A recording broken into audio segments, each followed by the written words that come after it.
les gens ne vous respecteront pas pour ce que vous faites pour eux. Ils vont vous respecter pour qui vous êtes.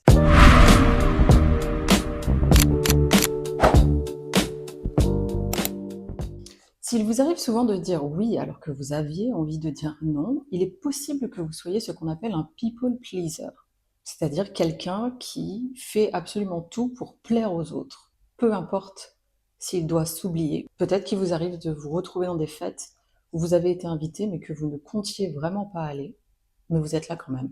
Ou que vous vous retrouvez à travailler sur des dossiers qui ne sont pas les vôtres, ou prendre des responsabilités familiales qui ne sont pas les vôtres non plus.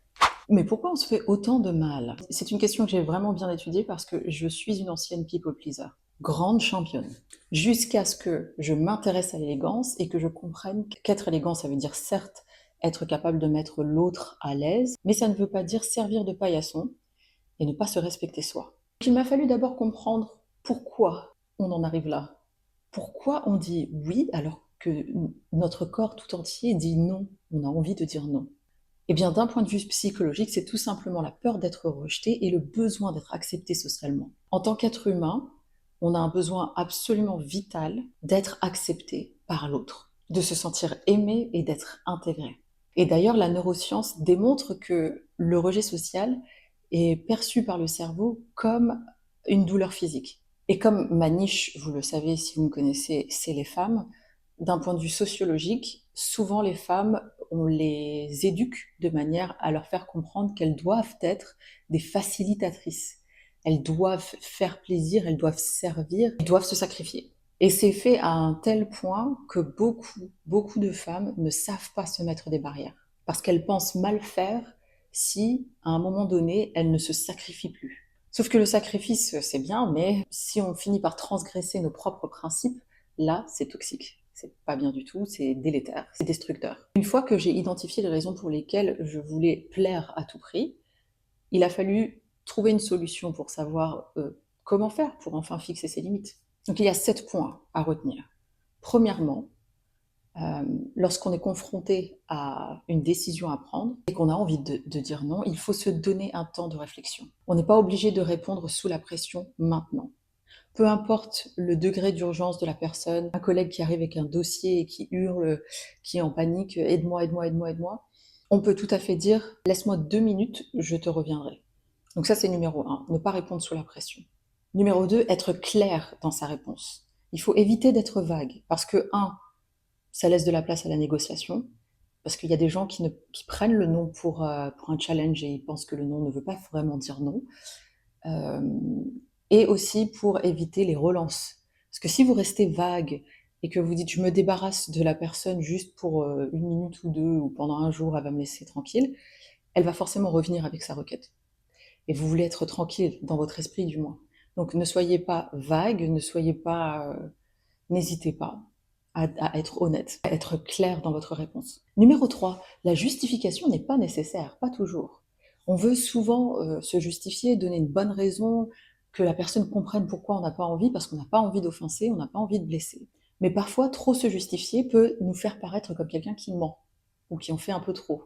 Et je trouve que cela donne une meilleure crédibilité et une meilleure affirmation de soi lorsqu'on ne se sent pas toujours obligé de donner une raison. On peut très bien être poli et simplement dire à quelqu'un « je ne pourrai pas, je suis désolée ». Numéro 4, comme je l'ai un peu implicitement dit tout à l'heure, soyez honnête. Ça ne sert à rien de créer des mensonges pour dire, pour justifier, pour créer une bonne raison dans leur tête. La bonne raison, c'est que vous ne voulez pas ou que vous ne pouvez pas, tout simplement. Si vous commencez à créer des mensonges, ça peut vous retomber dessus. Là, c'est votre parole qui sera mise en doute, et pour votre bonne réputation, c'est pas terrible. Numéro 5, même si vous refusez, sachez que votre langage corporel et dans votre communication, vous pouvez rester chaleureuse. Il est même préférable de rester avec un ton qui soit agréable et un sourire éventuellement pour simplement rendre ce moment qui n'est pas vraiment très confortable un peu plus confortable, moins dramatique. Numéro 6, proposer une alternative, mais ce n'est pas obligatoire, d'accord? C'est vraiment optionnel. Moi, j'aime bien donner des alternatives de temps en temps pour éviter pour pouvoir finir sur une bonne note. Par exemple, on m'invite un vendredi soir, or j'ai prévu de ne rien faire le vendredi soir, parce que oui, rien faire est une activité que je mets dans mon agenda d'ailleurs. Donc, je vais simplement dire merci beaucoup d'avoir pensé à moi. Vendredi soir, je ne pourrai pas. En revanche, et là c'est l'alternative, je peux te proposer un café lundi midi. Comme ça, tu pourras me parler de ta soirée, on pourra se raconter les derniers poudres. Mais encore une fois, vous n'êtes pas obligé d'offrir une alternative. Parfois, dans certaines situations, un non, c'est juste non. Il n'y a pas d'autre alternative. Et enfin, le septième point, et le plus important, c'est de pratiquer. Le premier non sera très difficile, surtout quand on a grandi avec cette habitude-là de faire plaisir à l'autre, de se dire qu'on sera aimé et qu'on aura de la valeur que si on dit oui à tout. Le premier non sera vraiment très difficile. Il sera difficile uniquement dans notre tête parce qu'on va penser que l'autre sera offusqué, qu'il va nous rejeter, qu'il va nous voir différemment et ça nous met dans l'inconfort. Mais effectivement, il faut accepter le fait que la personne doit nous voir différemment.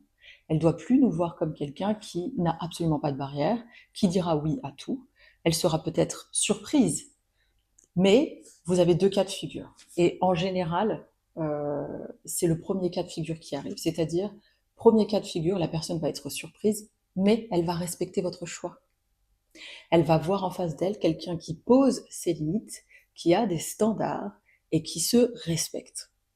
Le deuxième cas de figure, ça va être quelqu'un qui va être surpris et qui va s'offusquer du fait que vous ne donnez plus accès aux privilèges auxquels ils avaient accès auparavant. Et là, ils vont peut-être vous rejeter ou ils vont s'éloigner, ils vont prendre de la distance.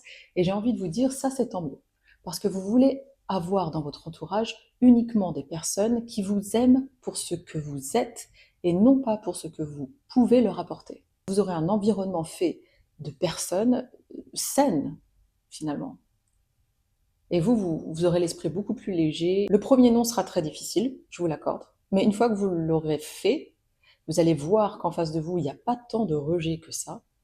Et ensuite, vous allez prendre goût, clairement. Vous allez vraiment apprendre à dire non et les noms d'après seront de plus en plus faciles. L'idée du premier non est terrifiante, vraiment. Mais il faut sauter le pas. Et maintenant, comme je vous disais tout de suite, à votre grande stupeur, vous allez constater qu'en face de vous, il n'y a pas nécessairement du rejet. Au contraire. Et d'ailleurs, il y a des études qui ont été faites. William Swan, lui, est l'auteur du concept de l'auto-validation.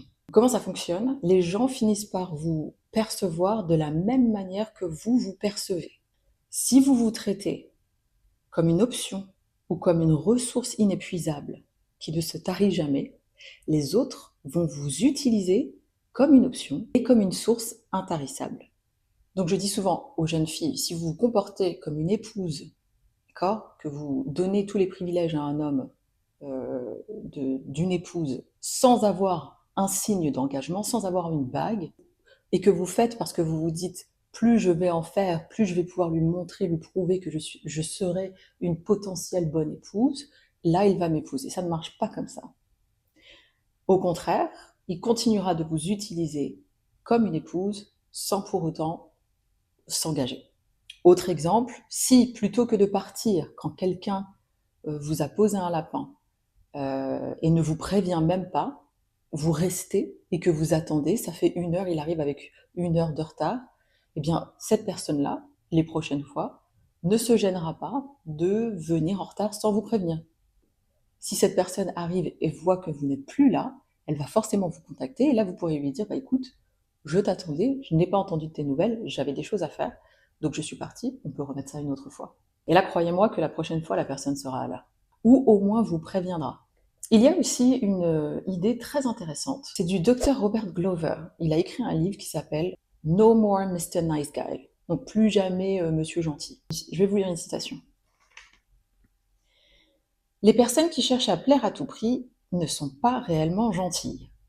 Elles tentent de manipuler leur entourage pour se sentir en sécurité et aimées. Le véritable respect ne se négocie pas par des services, il naît au moment où vous cessez de chercher l'approbation des autres pour commencer à suivre vos propres standards. Et là, c'est intéressant de poser le people pleasing en tant que manipulation. Parce que quelque part, ça en est. On donne dans le but de recevoir. Et là, c'est une transaction. Donc c'est vraiment de la manipulation. Et cela, se donner, se sacrifier pour recevoir de l'affection, ça ne donne pas du tout envie de respecter. Une étude de la Harvard Business Review sur le leadership a démontré que les individus qui posent des limites sont vus comme des personnes respectables, des personnes qui ont un haut potentiel de compétences, qui, qui sont donc respectées et en qui on peut avoir confiance. Donc il faut comprendre que cette perception que nous avons en tant que people pleaser est mauvaise. On ne sera pas plus aimé, plus respecté parce qu'on va donner. On sera respecté que si nous nous respectons. C'est nous qui donnons l'approbation, la permission aux gens de franchir ces barrières finalement. Et si on donne trop cette permission-là aux gens, il n'y aura pas le respect qu'on recherche. Pour résumer, comprenez que dire non, c'est difficile au début parce que vous avez peur d'être rejeté, mais que votre valeur intrinsèque ne dépend pas de ce que vous faites pour les autres. Deuxième chose, ce sera difficile. Le premier non sera difficile, mais allez-y quand même, sans forcément se justifier, toujours avec le sourire et avec beaucoup de chaleur. Ce qui peut vous aider, c'est d'utiliser la méthode sandwich. C'est celle que j'ai utilisée pour m'aider. Je l'appelle sandwich parce que j'ai mis le refus au milieu et entre les deux, il y a le remerciement ou la note positive et derrière, il y a l'alternative qui est optionnelle. Donc ça va ressembler à merci d'avoir pensé à moi, ça me fait plaisir que tu penses que je puisse régler ce problème. Ensuite, le refus, non, je ne pourrai pas, malheureusement je suis engagée ailleurs, je ne serai pas disponible, non, hein, une forme de non.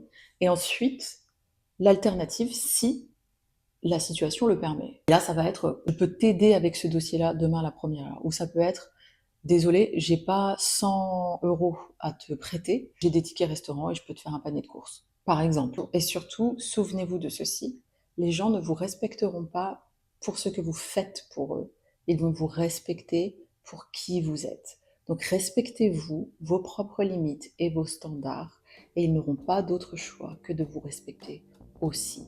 Entourez-vous de personnes qui vous aiment uniquement pour ce que vous êtes et non pas pour ce que vous pouvez faire pour eux.